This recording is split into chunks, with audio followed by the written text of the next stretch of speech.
Hey everyone, welcome back to Fitness Friday. I'm Julie Kelly, CAG's wellness coach. Today is part 2 of a 2-part series focusing on shoulder stretches, mobility, and exercises. And today we'll specifically focus on some shoulder strengthening.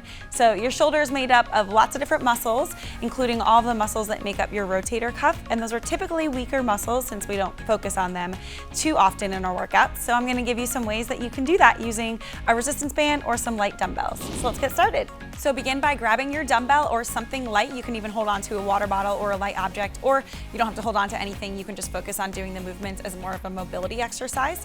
So we'll start off, if you're holding a dumbbell, with your elbow out in line with your shoulder. Palm will be facing down and the dumbbell will be right in line with my elbow. So we'll begin with internal rotation. So you'll go ahead and just rotate your hand down toward the bottom of the room and then extend it back up. So you're gonna rotate down and then go right back up. This is strengthening those muscles in my shoulders because I'm holding my arm out and then adding in that rotation. After you've done a few reps here, you can go ahead and do the opposite, which would be external rotation. So again, you'll start off in the same exact position, but this time you'll rotate that dumbbell up toward the sky. Your palm will face forward and then you'll rotate it back down, keeping that elbow in line with my shoulder the entire time.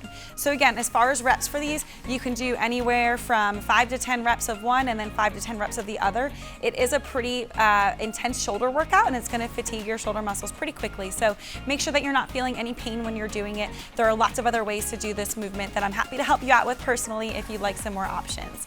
So another way to do this internal and external rotation is to use a resistance band or even a cable machine, which we have in both the Infinity and the Honda gyms here. So if you're using a resistance band, because that might be what you have at home, you can begin by starting off with your elbow directly into your rib cage and your palm out as if you're holding the band, making a fist around the band. You can start with that internal rotation, so you'll go ahead and cross it over your body and then release the band back out. So the tension will be when you're rotating it inward and then release the band back out. Then if you're doing external rotation, you'll stay on that same band, but you'll just go ahead and turn your body around, open up the opposite way. So your elbow will still stay into your rib cage, but this time your hand will be moving from in to out, externally rotating it. The band is a great option if in the position with the dumbbell, your shoulder was working a little bit harder to keep your elbow lifted. So this is a great lower impact option that might work better for you.